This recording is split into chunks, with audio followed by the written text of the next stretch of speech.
आज दोबारा से हम एक और रोम कॉमेडी में लेकर आ चुके हैं। तो चलिए इसे शुरू करते हैं। कहानी की शुरुआत में हम डोरू होंडा नाम की एक लड़की को देखते हैं जो कि जंगल के अंदर एक टेंट में रह रही होती है। वो अपनी मदर की फोटो को गुड बाय बोलकर स्कूल के लिए निकल जाती है। अभी उसी जंगल में रास्ते में उसे घर दिखता है, जिसे देखकर वो हैरान हो जाती है। उस घर की तरफ जाती है जहाँ उसे एनिमल्स के कुछ छोटे खिलौने दिखते हैं। तभी यहाँ पर एक आदमी आता है। होंडा उससे माफी मांगती है कि वो गलती से यहाँ पर आ चुकी है। वो आदमी उसे माफ कर देता है। इसके बाद वो दोनों उसी खिलौने के बारे में बात करने लग जाते हैं। तो मैं आपको बता देता हूँ कि असल में ये क्या है। ये सारे एनिमल्स के खिलौने असल में राशि चक्र के हैं। जैसे हमारे में राशि चक्र होता है, वैसे ही जापान में भी होता है। इन 12 राशि चक्र के अंदर अलग अलग जानवर होते हैं और इनके बारे में इसलिए बता रहा हूँ क्योंकि ये कहानी से जुड़ा हुआ है। इसके बाद वो आदमी होंडा से थोड़ा फ्लर्ट करने लगता है। तभी एक लड़का आकर उसके ऊपर अपना बैग मार देता है। इस लड़के का नाम युकीशिमा है और ये भी होंडा के स्कूल का ही है। दोनों क्लासमेट है। वो होंडा से पूछता है कि क्या तुम सही हो। इसके बाद होंडा अपना इंट्रोडक्शन देती है और वो आदमी अपना इंट्रोडक्शन देता है और बताता है कि मैं युकी का कजन हूँ, मेरा नाम है सुगेरू। अब होंडा स्कूल जाने लगती है। तभी युकी उससे बोलता है कि चलो साथ में चलते हैं। इसके बाद हम दोनों को स्कूल के अंदर देखते हैं जहाँ पर कुछ पुलिस लड़कियाँ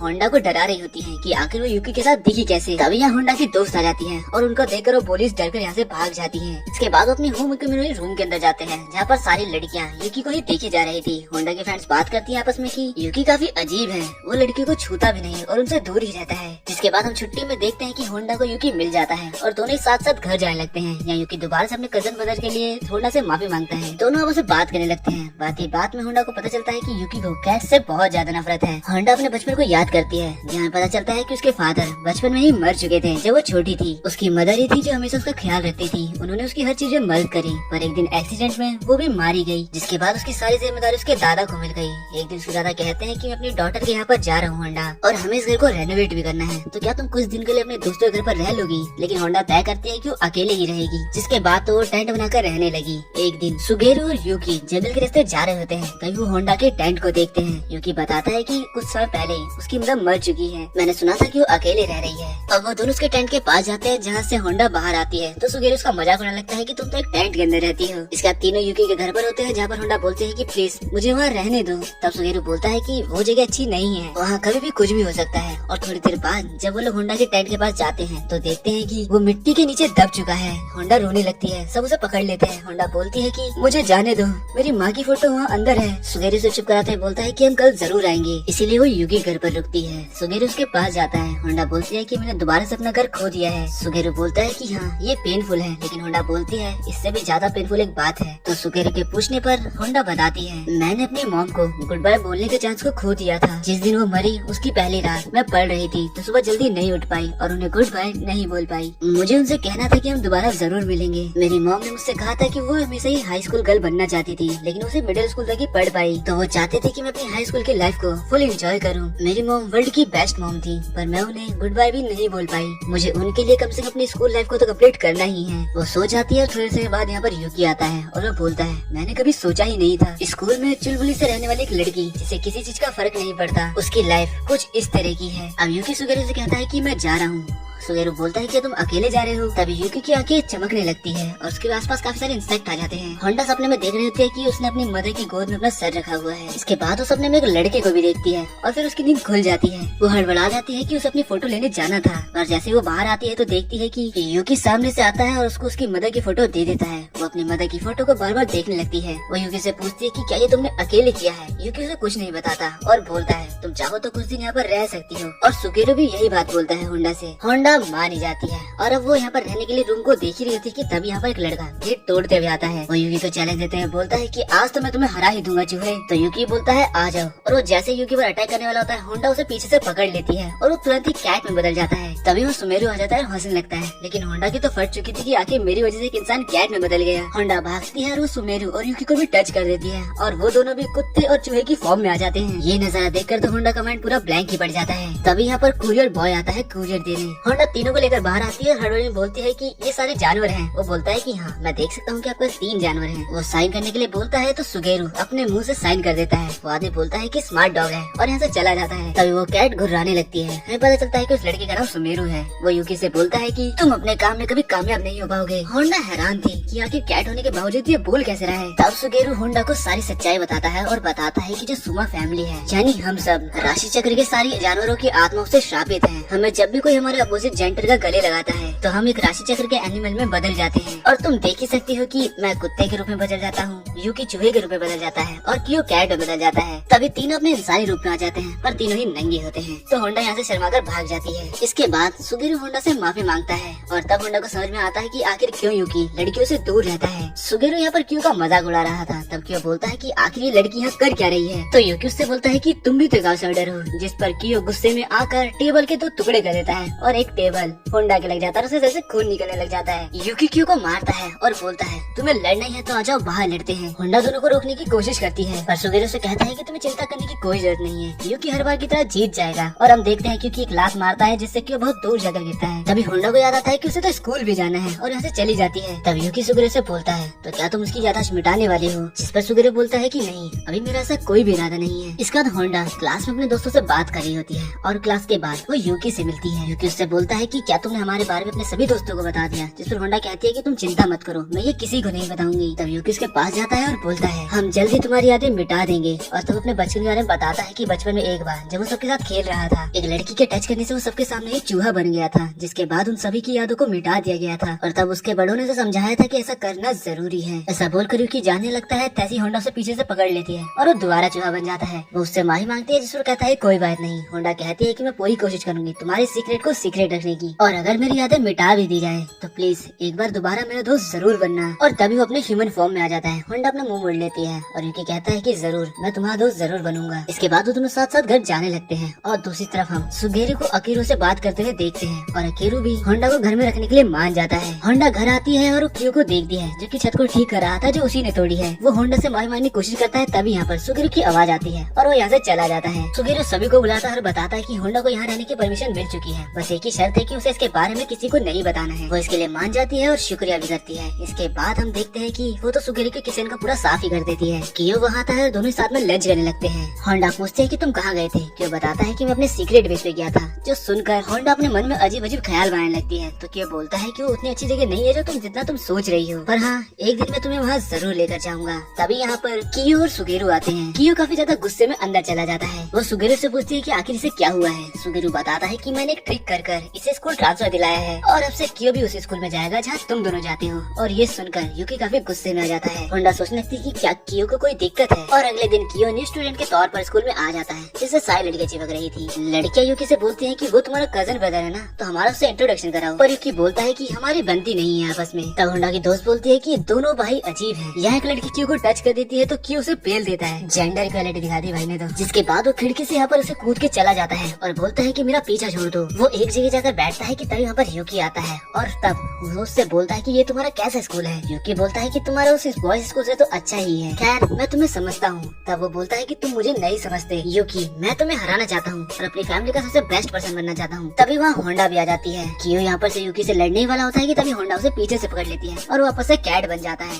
और होंडा पर भड़कने लगता है। कियो उससे बोलता है कि चली जाओ यहाँ से, जिससे तो होंडा को सदमा ही लग जाता है और वो बोलती है कि कियो मुझसे नफरत करता है। जिसके बाद यूकी भी यहाँ से चला जाता है और कियो काफी ज्यादा उदास हो जाता है। वो घर आता है और काफी उदास था। वो घर को छोड़ने की बात कर रहा था और बोलता है कि मैं लोगों के साथ सही से नहीं रह पाता। सुगेरू उससे बोलता है कि ऐसी कोई बात नहीं है, तुम्हें लोगों के साथ रहना होगा, फिर चाहे वो तुम्हें हर्ट करे या तुम उन्हें। तुम्हें दोस्तों से ज्यादा खुद के बारे में जानना है, ट्रेनिंग करो और पीछे कभी मत हटो। तभी यहाँ पर यूकी आ जाता है। वो बताता है कि होंडा को अपने घर पे कुछ काम था तो मैं भी उसी के पास जा रहा हूँ। यहाँ जंगल में होंडा को देखते हैं जो कि बोलती है मैंने कभी नहीं सोचा था कि कियो मुझसे नफरत करेगा। तभी उसके पीछे से कोई आता है और उसे अपना बैग मार देती है। हम देखते हैं कि ये तो कियो है। अब होंडा को डर लगने लगता है क्योंकि उसने उसे मारा होता है। कियो यहाँ से जाने लगता है। होंडा उसको बुलाती है। कियो भड़कते हुए बोलता है कि अगर मुझे कुछ काम नहीं है तो मेरा नाम मत लो। पर फिर वो देखते हैं कि कियो तो सॉरी मांगने की कोशिश कर रहा है तो वो खुद उससे सॉरी बोल देती है कि मेरी सब गड़बड़ थी, मुझे लगा तुम एक पर्वर्ट हो, मुझे माफ कर दो, मैं सच में तुम्हारी दोस्त बनना चाहती हूँ। तब कियो सुगेरू की बात को याद करता है और शर्मा कर आगे जाने लगता है। होंडा सोचती है कि अब मैं इसे समझ रही हूँ,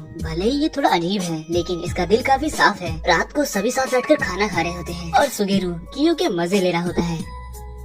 अब इनके स्कूल में कल्चरल फेस्टिवल बनने वाला होता है, जिसके लिए यूकी सभी से सजेशन मांग रहा होता है कि राइस बोल उन्हें कैसे पसंद है। और क्यों के अगल बगल काफी सारी कैट्स आ जाती हैं, जिस वजह से वो यहाँ से बाहर चला जाता है। इसके बाद हम क्यों को देखते हैं जो कि टेरिस पर होता है अपनी कैट्स के साथ। तभी यहाँ पर होंडा आ जाती है। वो उससे बोलता है कि आखिर तुम यहाँ क्या कर रही हो। जब होंडा बताती है कि मुझे तुम्हारी चिंता थी और क्या तुम फेस्टिवल हमारा साथ नहीं दोगे, जिस पर क्यों बोलता है कि मेरी चिंता करने की कोई जरूरत नहीं है और तुम लोग के फेस्टिवल में कोई दिक्कत नहीं होगी जब तक तुम्हारे पास यूकी है। वो स्मार्ट है और वो सारे काम कर सकता है। लंच ब्रेक के दौरान होंडा की दोस्तें क्यों से बोलते हैं कि चलो कार्ड का गेम खेलते हैं, लेकिन क्यों मना कर देता है, जिस पर होंडा के दोस्त उसे चैलेंज कर देती है और ये बात क्यों के ईगो पर लग जाती है और वो खेलने के लिए मान जाता है। लड़की बोलती है कि जो हारेगा वही सफाई करेगा स्कूल की। कार्ड्स खेलते वक्त क्यों हारने वाला था और बाहर से यूकी ये सब कुछ देख रहा था। स्कूल की छुट्टी के दौरान हम होंडा यूकी को साथ देखते हैं और वहीं क्यों सफाई कर रहा था, यानी वो हार चुका है। होंडा क्यों की मदद करने के लिए बात करती है, लेकिन क्यों बोलता है कि हार हार होती है। साथ ही वो चैलेंज करता है कि वो अगली बार नहीं हारेगा। जिसके बाद वो यूकी से लड़ने की बात करता है। तब यूकी उसे एक लात मारकर यहाँ से बाहर चला जाता है और बेचारा क्यों सोचता है कि क्यों मैं आखिर इससे नहीं जीत पाता। रात के टाइम हम होंडा को एक बड़ी सी बिल्डिंग में देखते हैं। वो कुछ सोचते सोचते जा रही होती है कि तभी वो नीचे गिर जाती है और वो अपने सामने एक लड़के को देखती है जो कि उसको देखकर हंसने लगता है। वो होंडा की बुक में से उसका नाम पढ़कर पूछता है तो क्या तोरू होंडा तुम हो। होंडा हाँ करती है। तब वो लड़का एक अलग लैंग्वेज में बात करने लगता है। होंडा बोलते है कि मुझे माफ करना, मुझे तुम्हारी लैंग्वेज नहीं आती है। तब वो लड़का होंडा के काफी करीब आ जाता है। होंडा डर जाती है और ऐसे भाग जाती है। उसके स्कूल का फेस्टिवल टेम्पलेट यहीं गिर जाता है, जिसे वो लड़का उठा लेता है। होंडा बाहर आती है तो उसे यूकी मिलता है और वो बोलता है कि तुम यहाँ क्या कर रही हो, तो चलो हम साथ ही चलते हैं। दोनों बातें करते हुए जा रहे होते हैं कि तभी एक बेवड़ा आकर होंडा से टकराता है और वो यूकी के गले लग जाती है, जिससे यूकी चूहा बन जाता है। अब वो ऐसे ही बातें करते हुए जाते हैं जब यूकी कहता है जहाँ मैं पहले रहता था वहाँ मुझे बहुत अलग फील लगता था, मुझे भी नॉर्मल लोगों के साथ रहना था और इसीलिए मैं इस स्कूल में आया। मैंने अपना घर भी छोड़ दिया लेकिन कुछ नहीं बदला, मेरा डिस्टेंस लोगों से अभी भी बढ़ते जा रहा है। और वहीं क्यों उनका रिलेशन उसके साथ अच्छा होते जा रहा है। लोगों के साथ काफी आसानी से घुल मिल जाता है, वो उनके साथ अच्छे से रह सकता है, जबकि वो तो 12 मेंबर्स का कोई हिस्सा भी नहीं है। मेरी भी इच्छा है कि मैं उसकी तरह बन पाऊँ, लोगों के साथ घुल मिल पाऊँ और नॉर्मल लोगों के साथ बातचीत कर पाऊँ। होंडा उसे समझाती है कि तुम भी ऐसा कर सकते हो यूकी और तुम बहुत अच्छे हो यूकी, जिस पर यूकी कहता है कि मैं अच्छा हूँ क्योंकि मैं अपने बारे में सोचता हूँ, मैं सिर्फ अपने लिए अच्छा हूँ। यहाँ होंडा एक बात सोचती है कि यूकी क्यों से जेलस करता है और यूकी से क्यों जेलस करता है, लेकिन होंडा की नजर में दोनों ही अपनी जगह सही है। तभी यहाँ बारिश होने लगती है और यूकी अपने रियल फॉर्म में आ जाता है। अब दोनों ही घर आ जाते हैं, जहाँ पर वो टीम में देखते हैं कि तूफान आने वाला है तो यूकी बाहर जाने लगता है। होंडा भी उसका पीछा करती है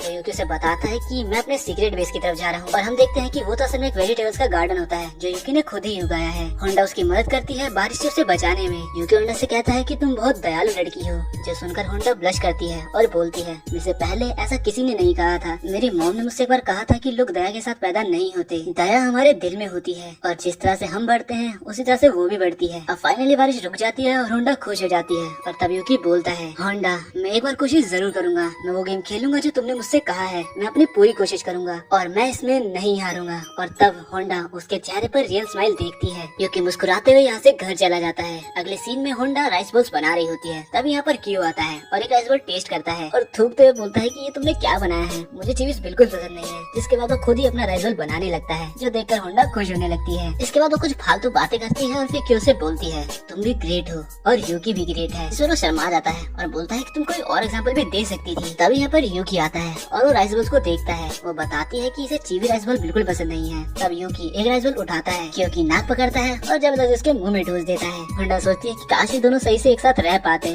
पर ऐसा कभी नहीं होने वाला। तभी घर के बाहर एक लड़की आती है। होंडा उसे चेक करने जाती है। वो लड़की बोलती है कि क्या यहाँ पर क्यों चांद रहता है। उस लड़की का नाम काकुरा फुमा होता है। होंडा कहती है कि हाँ वो यहाँ रहता है। तो काकुरा सीधा अंदर आ जाती है, जहाँ पर यूकी क्यों को जबरदस्ती राइस बॉल खिला रहा होता है या कहो ठूस रहा होता है। काकुरा रोते रोते बोलती है कि हमें मिलने में कितना टाइम हो चुका है, पर तभी वो काफी गुस्से में आकर क्यों को एक मुक्का मार देती है। होंडा तो देखती ही रह जाती है और क्यों गेट तोड़ता हुआ सीधा बाहर जाकर गिरता है। काकुरा यही नहीं रुकती, वो उसको घुमाती है और बहुत मारती है। वो बोलती है कि मुझे तुम्हारी काफी चिंता थी पागल इंसान। और यहाँ पर सुगेरो बोलता है कि तुम सब मिलकर मेरा घर क्यों तोड़ रहे हो। होंडा पूछती है कि काकुरा के इमोशन आखिर ऐसे बदल कैसे गए। तब सुगेरो उसे बताता है कि जब वो कुछ ज्यादा इमोशनल हो जाती है तो केमिकल रिएक्शन हो जाता है और जब बात क्यों की हो तब तो कुछ ज्यादा ही हो जाता है। यूकी बताता है कि वो हमसे 2 साल बड़ी है और ऊपर से वो 12 मेंबर्स का हिस्सा भी है। इस पूरे टाइम में काकुरा क्यों को पहले ही जा रही थी। अब वो उसकी मार मार के हालत कुछ ज्यादा ही खराब कर देती है और फिर से गले लगाकर रोने लग जाती है। अब दोनों शांति से बातें करते हैं, जहाँ पर वो बोलती है तुमने मैं 4 महीने से कॉल क्यों नहीं किया। जिसे बोलता है कि मैं तुम्हें कॉल करूँ भी क्यों। तो काकुरा बोलती है क्योंकि मैं तुम्हारी फ्यूचर वाइफ बनने वाली हूँ। और ये सुनकर तो क्यों कुछ ज्यादा ही हैरान हो जाता है और बोलता है आखिर ये कब हो गया। यहाँ होंडा बोलती है कि मुझे नहीं पता था कि तुम इसके फियोंसे हो। हमें पास दिखाया जाता है जहाँ पर क्यू को काकुरा तो चाकू लेकर डराते हुए बोलती है कि क्या तुम मुझसे शादी करोगे। प्रेजेंट में काकुरा बोलती है कि अगर तुम 12 मेंबर्स में से किसी से शादी करोगे तुम्हारे लिए बहुत फायदा होगा, और सबसे बढ़िया बात, मैं तुम्हें हक भी कर सकती हूँ और फिर हमारा रूप भी चेंज नहीं होगा। अब वो यूकी को गले लगाती है, तब यूकी बताता है इसके अलावा 2 फीमेल मेंबर्स और हैं, जो सुनकर होंडा खुश हो जाती है। अब कागुरा क्यों से बोलती है,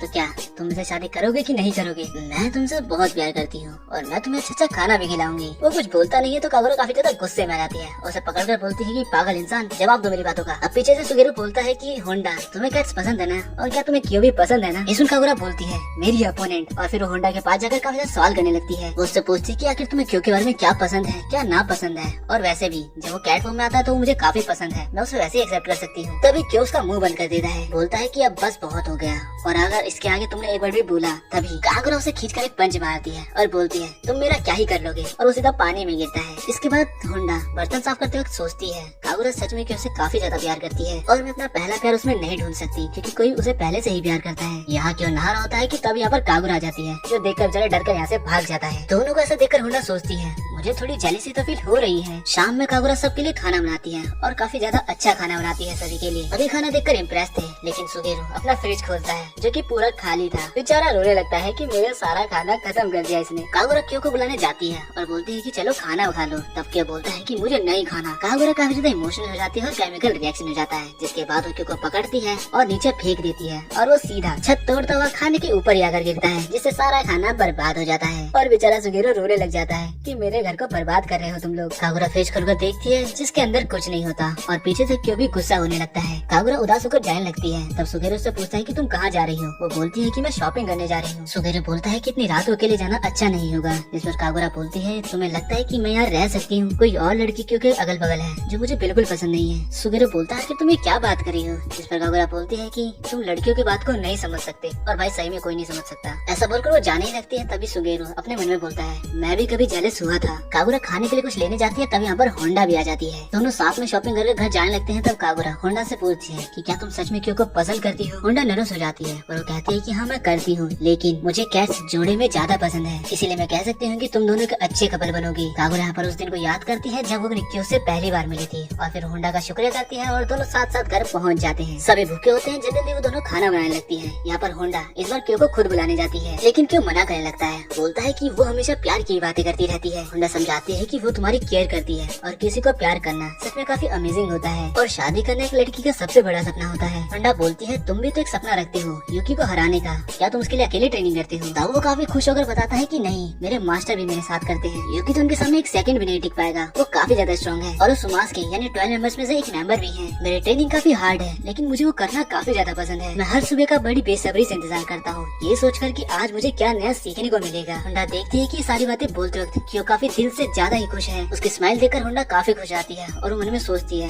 वो सच में सिर्फ यूकी को हराना ही नहीं चाहता, उसे मार्शल आर्ट में काफी ज्यादा इंटरेस्ट है। वो फिर चुप हो जाता है और बोलता है कि लेकिन गर्ल्स को ये बातें पसंद नहीं। जिस पर होंडा कहती है कि नहीं मुझे पसंद है। इसके बाद सभी खाना खा रहे होते हैं। यहाँ पर सुगेरू कागुरा से बोलता है कि आज काफी रात हो गई है, तो तुम कल सुबह चले जाना। अगली सुबह हो जाती है और यहाँ पर कागुरा ने क्यू को पकड़ रखा होता है और उसे मारने ही वाली होती है। क्यू उसके अटैक को डॉज कर लेता है, लेकिन कागुरा उसे पेल ही देती है कैसे भी। कागुरा भाग कर बाहर जाने लगती है, तभी एक लड़का उसे टच कर लेता है, लेकिन यूकी आकर उसे दूर कर देता है, और हम देखते हैं कि कागुरा एक छोटे से पीगी में बदल जाती है। होंडा उसे पकड़ लेती है क्योंकि उसे वो काफी क्यूट लग रही होती है। नेक्स्ट सीन में फाइनली कागुरा यहाँ से चली जाती है और क्यों काफी रिलैक्स होता है कि चलो आफत तो चली गई। होंडा चलते वक्त सोचती है कि अब मैं फाइनली दोनों को ही समझने लगी हूँ। स्कूल में होंडा को उसके ग्रैंडफादर का कॉल आता है। उनकी बात सुनकर वो अचानक से चौंक जाती है और उसके हाथ से बुक नीचे गिर जाती है।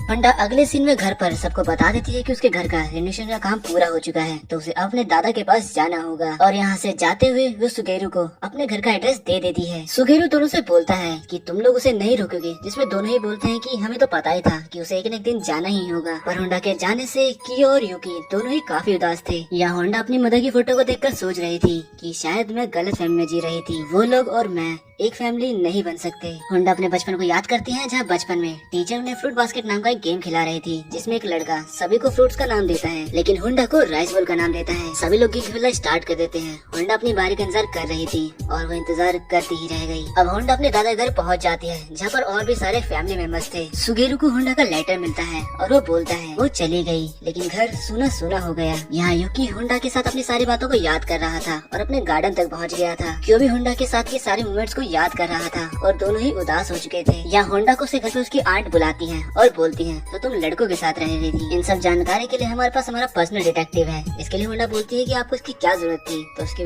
आंटी बोलती है कि मेरा बेटा एक पुलिस ऑफिसर बनने वाला है और इसीलिए हम ऐसे किसी को भी अपने साथ नहीं रख सकते जिसका क्रिमिनल रिकॉर्ड हो। और मैंने सुना है कि तुम्हारी मॉम काफी ज्यादा गुस्से वाली थी और जैसी मॉम वैसे बेटी, इसलिए मैं से पूछ रही हूँ। लेकिन होंडा कुछ बोल ही नहीं पा रही थी। उसकी आंट का लड़का होंडा से पूछता है क्या तुम्हारे और लड़कों के बीच में कुछ हुआ है। इस बेहूदे सवाल के बावजूद होंडा कुछ नहीं बोल पा रही थी। तब उसके दादा आकर उसको खींचकर एक रैप्टा मारते हैं और बोलते हैं क्या तुम्हें समझ में नहीं आ रहा है कि तुम्हें दूसरों के साथ कैसा बिहेव करना चाहिए। उसके दादा होंडा से माफी मांगते हैं इन सब की हरकतों के लिए, पर उसकी आंट और उसका बेटा दोनों ही दादा से बोल रहे होते हैं कि आप हमारा साथ दीजिए। लेकिन उसके दादा होंडा से बोलते हैं ये सभी लोग ऐसे ही हैं होंडा, तुम्हें यहाँ पर ताना सुनकर रहने की जरूरत नहीं है। मैं तुम्हें पूरी आजादी देता हूँ, तुम जहाँ चाहो वहाँ रह सकती हो अपनी खुशी से। उसके दादा होंडा को उसके फादर के बारे में बताते हैं कि उसके फादर ने कहा था कि मेरी वाइफ क्योके का पूरा ध्यान रखना, उसको उसकी पूरी आजादी देना। ये सुनकर होंडा अपने फादर को लेकर इमोशनल हो जाती है। उसके दादा उसे कहते हैं कि अगर तुम्हें यहाँ नहीं रहना है तो तुम यहाँ पर मत रुको होंडा। होंडा सोचती है कि उसकी मदर उससे बहुत प्यार करती थी और ऊपर से उसके पास बहुत अच्छी दोस्तें भी हैं और श्योमा फैमिली यानी यूकी सब वो भी काफी अच्छे हैं। होंडा की आंख में आंसू आ जाते हैं। वो अपने दादा का शुक्रिया करती है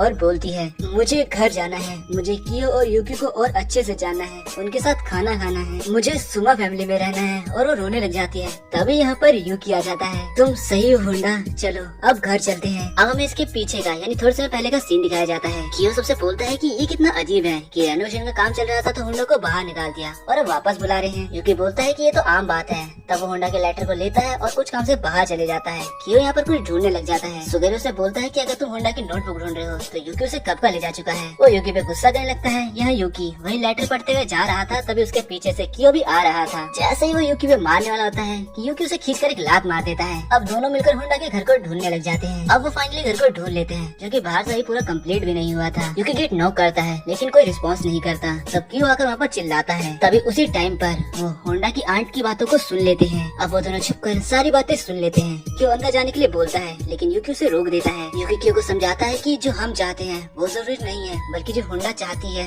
वो जरूरी है। तब होंडा कहती है कि मुझे सुमा फैमिली में रहना है और तभी यूकी यहाँ पहुँच जाता है। अब प्रेजेंट टाइम में होंडा पूछती है आखिर तुम यहाँ क्या कर रहे हो। तभी यहाँ पर कियो भी आ जाता है और बोलता है कि अब घर चलो और होंडा को पकड़कर ले जाता है। होंडा की आंट बोलती है कि ये क्या जबरदस्ती है। तब यूकी बोलता है कि हम उसे घर ले जा रहे हैं। यूकी यहाँ पर आंट के लड़के को एक उंगली मारता है और बोलता है कि तुम्हें कोई हक नहीं है होंडा के बारे में कुछ बोलने का। बाहर होंडा कियो से पूछती है आखिर तुम यहाँ पर क्या कर रहे हो। कियो बोलता है भूल गई क्या तुमने ही हमें एड्रेस दिया था। मुझे पता नहीं लेकिन मुझे ये थोड़ा पहले करना चाहिए था। वो बोलती है वैसे तो तुम दोनों लड़ते रहते हो पर तुम दोनों मुझे लेने आए हो। पर कियो उससे बोलता है कि अगर तुम्हें जाना ही नहीं था तो तुम्हें हमें पहले बता देना चाहिए था। होंडा पूछती है कि आखिर तुम्हें ये कैसे पता। जिस पर कियो बताता है कि हमने तुम्हारी सारी बातें सुन ली हैं। कियो बोलता है कि मुझे मतलबी लोग बिल्कुल पसंद नहीं है जो कि हमेशा अपने बारे में सोचते हैं, लेकिन अगर ये तुम हो तो मुझे चलेगा। कभी अपने बारे में सोचा करो होंडा, अगर तुम सेल्फिश बनोगी तो अच्छा है। ये सुनकर होंडा को अपनी मदर की बात याद आ जाती है जो कि सेम ऐसा ही बोला करती थी और वो रोने लग जाती है और रोते रोते बोलती है कि मैं घर जाना चाहती हूँ जहाँ हम रहा करते थे। तब कियो उसका हाथ पकड़ता है और ले जाने लगता है। तभी वह कियो भी होंडा का हाथ पकड़ लेता है और बोलता है तो चलो घर चलते हैं। उस पॉइंट पर होंडा अपने बच्चे में पहुँच गई थी और वो बोलती है फाइनली राइस बॉल की बारी आ ही गई और वो तीनों एक दूसरे का हाथ पकड़कर घर जाने लग जाते हैं। घर पे पहुँचते ही सुगेरू होंडा का वेलकम करता है और बताता है कि ये दोनों तुम्हें लेने के लिए काफी जल्दी चले गए थे। यूकी इसके लिए मना कर रहा होता है पर कियो बोलता है कि देखो तुम्हारा चेहरा भी लाल है। तब यूकी खींचकर उसे लात मारता है और बोलता है कि अब तुम्हारा चेहरा लाल है, जिसके बाद दोनों लड़ना ही चालू कर देते हैं। और होंडा बोलते है कि फाइनली मैं अपने घर आ ही गई। अब अगले सीन में इन लोग का स्कूल का कल्चरल फेस्टिवल होता है जहाँ पर यूकी ने लड़कियों की कॉस्ट्यूम पहन रखी होती है। सब इसकी फोटो खींच रहे होते हैं और ये कॉस्ट्यूम उसे लड़कियों के कहने पर पहननी पड़ी क्योंकि लड़कियों का ये आखिरी साल है तो वो अपनी मेमोरी को एकदम मेमोरियल बनाना चाहती है। कियो यूकी को ऐसा देखकर बोलता है देखो जरा उसे, वो लड़की ही लगता है, कितना कमाल का है वो। तभी यूकी के पीछे एक लड़का आकर चिपक जाता है और ये लड़का वही होता है जिससे होंडा मिली थी। कियो बोलता है कि आखिर ये यहाँ क्या कर रहा है। होंडा बोलती है कि क्या तुम इसे जानते हो। तभी यहाँ पर एक आदमी आता है और बोलता है कि मोमिची ऐसा मत करो। अब वो पीले वाला लड़का अपना इंट्रोडक्शन देता है और बताता है कि मेरा नाम मोमिची है और मैं हाफ जर्मन और हाफ जापानीज हूँ और इनका नाम हातोरी शोमा है और हम दोनों ही यूकी और कियो के फैमिलियर हैं। ये सुनकर होंडा सोचती है कि ये लोग भी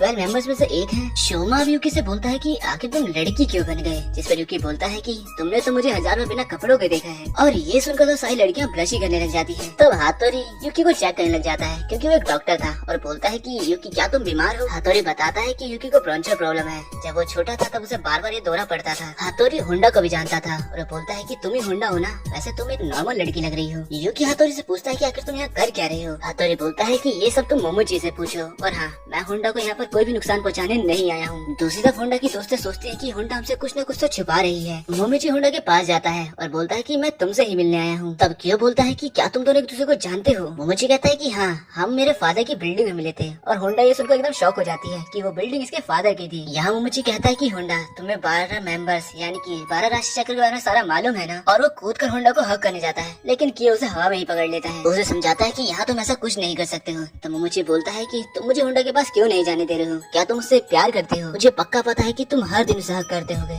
जिससे तो क्यों एकदम शर्मा जाता है और तब मोमोची छूट कर होंडा को हक कर लेता है। और तब मोमोची का रूप बदल जाता है और वो एक रैबिट बन जाता है। सभी लोग उनकी तरफ देखते हैं और सोचते हैं कि आखिर यहाँ रैबिट कैसे आ गया। सिचुएशन बिगड़ती देखकर यूकी एक लड़की के अंदाज में काफी शर्माते हुए बोलता है और सबका ध्यान यूकी की तरफ चला जाता है। मौके को देखकर होंडा मोमोची को लेकर यहाँ से चली जाती है। अब वो मोमोची को लेकर तीनों ही टाइसर पहुँच जाते हैं, जहाँ पर कियो बोलता है कि यूकी तो बिल्कुल लड़की लगता है और सब उसे पसंद करते हैं। तब यहाँ कियो आकर उसे खींचकर एक लात मारता है। अब हथौड़ी दोनों की फोटो लेता है और बोलता है कि अकीतो ने मुझे कहा था तुम लोग की फोटो लेने को। भाई अकीतो यहाँ पर कोई तो बंदा है जिसका अब तक फेस नहीं दिखाया गया है। और अब वो लोग यहाँ से चले जाते हैं। अब यहाँ पर जाते वक्त यूकी होंडा से बोलता है कि अगर तुम्हें लाइफ में कभी भी हथौड़ी अकेले मिले तो उसके साथ मत जाना। होंडा पूछती है कि आखिर ऐसा क्यों, जिस पर यूकी बताता है कि याद है मैंने तुम्हें बताया था वो हथौड़ी ही था जिसने सही बच्चों की यादों को मिटाया था। तभी यहाँ पर होंडा की फ्रेंड्स आती है और यूकी यहाँ से चला जाता है। अब वो होंडा से पूछती है कि क्या तुम हमसे कुछ छुपा रही हो होंडा, बाय एनी चांस क्या तुम यूकी को डेट कर रही हो होंडा। तब होंडा बोलते है कि नहीं नहीं, मैं बस उनके घर पे उनके साथ रहती हूँ। ये सुन के दोस्त उसके हैरान हो जाती है। तब होंडा उन्हें सारी बातें बता देती है। सारी बातें सुनने के बाद होंडा की दोस्त बोलती है कि हम दोनों तुम्हारे घर आएंगे और चेक करेंगे कि वो तुम्हारे लिए सही जगह है या नहीं। अब रात में उसकी दोनों दोस्तें उसके घर पहुँच जाती है, जहाँ सुगेरी उनका वेलकम करता है। होंडा माफी मांगती है कि ये दोनों अचानक ही आ गए। अब चाय पीते वक्त होंडा की दोस्तें बोलती है कि मिस्टर सुगेरू आप क्या काम करते हैं। सुगेरू तो बताता है कि मैं एक राइटर हूँ, मैं नॉवेल्स लिखता हूँ। अब सुगेरू को कुछ काम होता है तो वो यहाँ से जाने वाला होता है और उन्हें बोलता है कि तुम लोग मजे करना। होंडा की दोस्तें बोलती है कि शायद ये जगह होंडा के रहने के लिए बिल्कुल सही है। वो याद करती है कि उसकी मदर की डेथ पे उन दोनों ने उसे प्रॉमिस किया था कि हम होंडा का हमेशा ख्याल रखेंगे और उसकी मदद करेंगे। होंडा हमारी पहली दोस्त है और उसने हमारी बहुत मदद करी है। मुझे खुद पर गुस्सा आ रहा है कि उस टाइम मैं उसकी मदद बिल्कुल नहीं कर पाई। उसकी दोस्त बोलती है कि होंडा काफी मेहनती है, पर क्या वो हम पर ट्रस्ट करती है, शायद हम उसकी दोस्ती के भी लायक नहीं है। तब कियो ने समझाता है कि जैसा तुम सोच रही हो होंडा वैसी बिल्कुल नहीं है। तभी यहाँ पर होंडा कार्ड्स लेकर आ जाती है। ये देख होंडा की दोस्त बोलती है कि चलो अच्छा है, मैं इसमें जीत जाऊंगी। तब कियो बोलता है कि नहीं, अब तो मैं ही जीतूंगा। यहाँ दूसरी तरफ सुगेरू किसी से बात कर रहा होता है। अब होंडा अपने रूम में होती है अपने दोस्तों के साथ। तभी कियो भी वहाँ पर आ रहा होता है, पर तभी वो रुक जाता है। वो अंदर बात सुनता है कि होंडा की दोस्ती होंडा से बोलती है कि क्या ये कैप तुम्हारे पास अभी भी है। होंडा बोलती है कि इस कैप को मैं कैसे बोल सकती हूँ। और तो वो बताती है कि जब एलिमेंट्री स्कूल के अंदर थी तब उसे बहुत लोगों ने परेशान किया था। वही नीचे बैठकर रो रही थी। तब उसके सामने एक लड़का जिसने कैप पहनी थी वो मुझे देखने लगा और फिर भागने लगा। उसको भागता देखकर मैं भी उसके पीछे भागने लगी, पर उसे कभी पकड़ नहीं पाई। पर हर मोड़ पर वो मेरा इंतजार करता था। पर जब मैं बहुत ज्यादा थक गई थी वो आया और उसने मुझे अपनी कैप पहनाई और तब मैंने देखा कि मैं तो अपने घर के सामने पहुंची हूँ। उसकी दोस्तें बोलती हैं कि ये तो काफी मजेदार है। अगर अब वो इतने सालों बाद में मिल जाए तो क्या तुम उसे अभी भी प्यार करोगी। होंडा बोलती है कि अगर वो मुझे मिलेगा तो कम से कम मैं उसे थैंक यू तो बोलने ही चाहूंगी। होंडा बोलती है कि देखा जाए तो वो मेरा पहला प्यार था, पर अभी अभी मैंने सीखा है कि मैं कितनी खुशकिस्मत हूँ कि मुझे सुमा फैमिली जैसी एक फैमिली मिली। मेरी मॉम भी काफी प्यारी थी और तुम जैसी दोस्ती होना तो मेरे लिए एक ब्लेसिंग की बात है। तुम्हें नहीं पता पर तुम दोनों का होना ही मेरे साथ मेरे लिए कितना महत्वपूर्ण है। ये सुनकर उसकी दोस्त क्यों की बात को याद करती है और वो तीनों ही सो जाती हैं। अब अगली सुबह यूकी और क्यों दोबारा लड़ रहे थे। तभी वहाँ होंडा की दोस्त आती है और बोलती है चूहा और बिल्ली, और ये सुनकर तीनों ही डर जाते हैं। तब उसकी दोस्त पूरी बात बोलती है कि ये दोनों चूहे और बिल्ली की तरह लड़ते हैं बिल्कुल। अब उसकी दोस्त दोनों से बोलती है तुम दोनों अच्छे हो, हम तुम पर भरोसा करते हैं, प्लीज होंडा का ध्यान रखना हमेशा। होंडा इमोशनल होकर रोने लग जाती है और यूकी क्यों सोच रहे थे कि आखिर ये दोनों कर क्या रहे हैं। उसकी दोस्तें बोलती है कि हम दोबारा मिलने आएंगे। इस पर क्यों बोलता है कि आखिर तुम्हें दोबारा क्यों आना है, पर होंडा बोलती है कि प्लीज उन्हें आने देना, जिस पर क्यों मान जाता है। अब होंडा को हाथोरी का कॉल आता है जो कि उसे बोलता है कि मुझे तुमसे की बात करनी है और इसके बारे में किसी को मत बताना। तब होंडा यूकी की बात को याद करती है और बोलती है नहीं, मेरी मॉम ने मुझसे कहा था कि अजनबी से दूर रहना चाहिए। हाथोरी बोलता है कि ये बच्चों वाली बातें छोड़ो, तुम्हें पता है कि ये इम्पोर्टेंट है, जिस पर होंडा मान जाती है। और तब हाथोरी बोलता है कि क्या पता तुम्हें अकीतो से मिलने का मौका भी मिल जाए।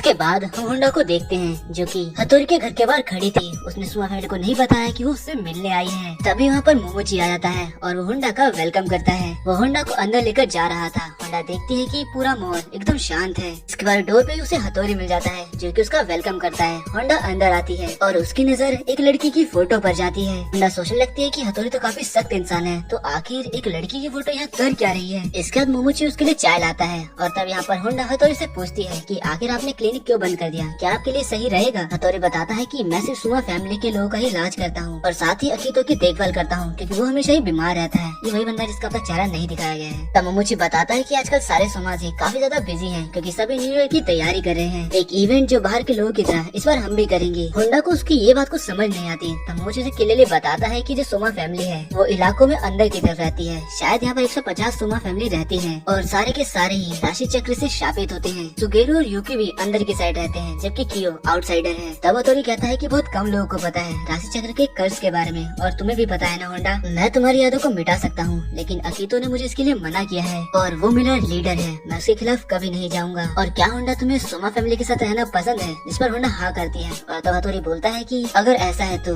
उनके घर से निकल जाओ, उनके साथ मत रहो। तुम्हें जो अच्छा लग रहा है वो अच्छा नहीं है। हम मॉन्स्टर्स हैं, हम हमेशा नुकसान ही पहुँचाते हैं। तभी बाहर कोई आता है और हथौड़ी बाहर चला जाता है। होंडा पूछती है क्या किसी कर्ज के बारे में क्या बात कर रहे हैं, जिस पर मोमोची बताता है कि हथौड़ी लेफ्ट आई से ब्लाइंड है और ये फोटो जो तुम देख रही हो वो लड़की काना थी जो कि हथौड़ी की गर्लफ्रेंड हुआ करती थी। जिसके बाद वो होंडा को हथौड़ी की सारी कहानी बताता है जो हमें नहीं बताई जाती अभी। तो आखिर में मोमोची कहता है कि काना चली गई और हथौड़ी उदास हो गया, पर इसके लिए उसने कभी आकितो को जिम्मेदार नहीं माना। काना बोलती है कि आखिर क्यों नहीं माना, जिस पर वो कहता है क्योंकि वो एक कर्ज है, हम खुद को कर्ज ही मानते हैं। हथौड़ी काना के बारे में किसी को भी नहीं बताता है। वो नहीं चाहता कि जो काना के साथ हुआ वो किसी और के साथ भी हो। हथौड़ी की सैड स्टोरी सुनने के बाद होंडा रोने ही लग जाती है और बोलती है कि मैं बहुत खुशकिस्मत हूँ कि मैं हथौड़ी से मिली, वो काफी दयालु है। और ये सारी बातें हथौड़ी भी खड़े होकर सुन रहा था। मोमोची कहता है कि क्या तुम मुझसे मिलकर भी खुश हो होंडा, जिस पर होंडा हाँ कहती है। अब तभी यहाँ पर सुगेरू आ जाता है जिसे देखकर होंडा पूछते है कि आखिर आप यहाँ क्या कर रहे हो। तो हथौड़ी से बताता है कि ये यहाँ पर इवेंट की तैयारी करने के लिए आया है। जिसके बाद हम देखते हैं कि हथौड़ी और सुगेरू भी दोनों के दोनों कियो और यूकी की तरह एक दूसरे को ताने मारने लग जाते हैं। अब सुगेरू हथौड़ी से कहता है कि मुझे पता है कि अकीतो को होंडा की बिल्कुल भी चिंता नहीं है, क्या तुम्हें मुझ पर भरोसा नहीं है? और ऐसा है तो आखिर तुम मुझे डरा क्यों रहे हो? और वो सच में अगर मेरे घर से चली गई तो? लेकिन होंडा कहती है कि मैं वहीं रहूंगी। इसके बाद मोमोची और सुगेरू इवेंट की तैयारी करने के लिए कहीं जाने लगते हैं और सुगेरू जाते जाते बोलता है कि होंडा का ख्याल रखना हथौड़ी। अब हथौड़ी और होंडा भी जाने लगते हैं। होंडा बस सोचते ही जा रही थी तभी उसका पैर फिसलता है। हथौड़ी उसे बचाने के लिए पकड़ता है और दोनों नीचे गिर जाते हैं और तभी हथौड़ी का रूप चेंज हो जाता है और वो एक सी हॉर्स में बदल जाता है। होंडा उसे उठा लेती है और पानी ढूंढने लगती है। ऐसा देख के हथौड़ी सोचता है कि ये तो बिल्कुल काना की तरह रिएक्ट करती है। इसके बाद फाइनली हमें हथौड़ी का पास्ट दिखाया जाता है जहाँ पर काना उसे असिस्टेंट के तौर पर ज्वाइन करने आती है। काना उसे आते ही अपना इंट्रोडक्शन देती है और कहती है कि मैंने सुना है सब लोग कहते हैं कि हथौड़ी बहुत कूल है, पर हथौड़ी कहता है कि हमें काम पे ध्यान देना चाहिए। काना बाहर देखते हुए बोलती है कि आखिर बर्फ पिघलने के बाद क्या होता है, जिस पर हथौड़ी कहता है शायद पानी होता है। अब काना कहती है कि तुम गलत हो। उसके बाद स्प्रिंग आता है और मुझे स्प्रिंग काफी ज्यादा पसंद है। हथौड़ी में बताता है कि वो किसी स्प्रिंग की तरह थी और मैं स्नो की तरह था। स्प्रिंग हवा जितनी ताजा थी और मैं कहीं जम जाना चाहता था। इसके बाद हम देखते हैं कि दोनों एक दूसरे के प्यार में पड़ चुके थे, लेकिन जब काना हथौड़ी के करीब जाने लगती है तो वो उससे पीछे हट जाता है और वहाँ से चला जाता है। पर एक दिन काना उसके ऊपर गिर जाती है और वो सी हॉर्स में बदल जाता है। काना उसे उठाकर इधर पानी ढूंढने लग जाती है और हथौड़ी ठीक हो जाता है और बोलता है तुम्हें पता है न कि एक सी हॉर्स बिना पानी के मर सकता है। काना बोलती है कि अब मुझे समझ में आया कि तुम मुझे गले क्यों नहीं लगाते हो। हथौड़ी आप नहीं चाहते कि नॉर्मल लोगों को इसके बारे में पता लगे और इसीलिए आप सबसे ही दूर रहते हो और खासकर ऐसे लोगों से जिन्हें तुम प्यार करते हो। बट प्लीज डरो मत, मुझसे दूर मत हटो। मैं खुश हूँ कि मैं आपसे प्यार कर पाई, मैं हमेशा ही आपके साथ रहना चाहती हूँ। और ऐसा बोलते वक्त उसकी आंख में आंसू आ जाते हैं। हथौड़ी की आंख में भी आंसू आ जाते हैं और वो बोलता है कि पहली बार मुझे लाइफ में किसी ने ऐसा बोला है। इस पर काना उसे किस कर लेती है। हथौड़ी बताता है कि वो प्यार के 2 महीने मेरे लिए किसी सपने की तरह है। वो हमेशा कहती थी कि वो मेरे साथ अपनी पूरी जिंदगी बिताना चाहती है, लेकिन एक दिन सपने का अंत हो ही गया जिस दिन अकीतो को इसके बारे में पता चल गया। और अकीतो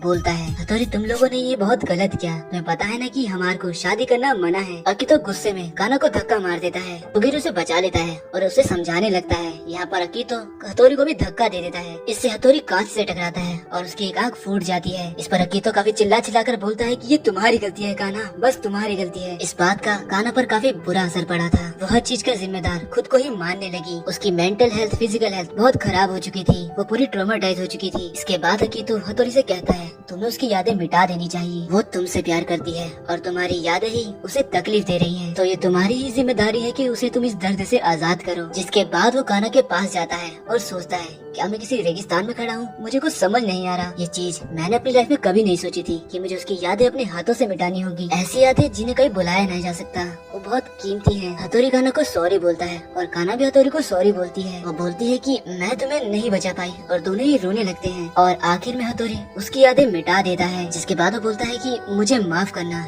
इसके बाद से तुम्हारे साथ सब कुछ अच्छा ही होगा। ये दर्द भरी यादें अब तुम्हें और परेशान नहीं करेंगी। और वो भगवान से प्रे करता है कि प्लीज इसको एक ऐसे इंसान से मिलाना जो इसका हमेशा ही खुश रखे। इसके बाद हम प्रेजेंट टाइम को देखते हैं जहाँ हथौड़ी अपने असली रूप में आ गया था। अब उसे उठता देखकर होंडा उसके जूते लेने जाती है। अब हथौड़ी अकेला ही बैठा होता है और तभी उसे एक आवाज सुनाई देती है जो कि बोलती है, तुम्हारी शादी हो चुकी है। हम देखते हैं कि 3 लड़कियां बातें करते हुए जा रही थी और उसी बीच में कान्हा भी थी। कान्हा की अभी भी शादी हुई है और उसकी दोस्तें उससे शादी के बारे में ही पूछ रही थी। उसके दोस्त बोलती है कि आखिर वो कैसा दिखता है, जिस पर कान्हा कहते हैं कि वो ठीक ठाक ही दिखता है, लेकिन हथौड़ी जितना हैंडसम तो नहीं है। काश मैं उनसे दोबारा मिल पाती। अब हथौड़ी बोलता है कि मैंने इसे 2 साल के बाद देखा है और ये अभी भी स्माइल दे रही है। अच्छा, तो वो खुश है। हाँ, वो सच में खुश है। अब यहाँ होंडा उसके जूते लेकर आ जाती है और वो बाहर स्नो देखकर उधर जाती है। हथौड़ी दोबारा भगवान से प्रे करता है कि प्लीज उसे खुश रखना। होंडा उसे देखकर पूछती है कि आखिर आप क्या सोच रहे हो? जिस पर हथौड़ी कहता है कि कुछ नहीं, बस मैं सोच रहा था कि बर्फ पिघलने के बाद क्या होता है। जिस पर होंडा कहती है कि इसके बाद स्प्रिंग आएगी और चाहे जितनी भी ठंड हो, हॉट स्प्रिंग का आना बहुत जरूरी है। ये एक रहस्य है जो कभी नहीं बदलेगा। हथौड़ी कहता है कि हाँ, तुम सही हो। इसके बाद होंडा को लेने सुगेरू आ जाता है और हथौड़ी उन दोनों को गुड बाय बोलकर जाता है। होंडा सुगेरू से पूछती है कि कर्ज का क्या मतलब है, पर सुगेरू उसे बताने से मना कर देता है। इसके बाद दोनों घर पहुंच जाते हैं जहाँ पर कियो और युकी सो रहे होते हैं। अब आगे कहानी तो हम नेक्स्ट पार्ट में ही जानेंगे। कमेंट करके जरूर बताना कि एक्सप्लेनेशन कैसी लगी और इसका लव ऑफ सैक्रिफाइस कैसा लगा।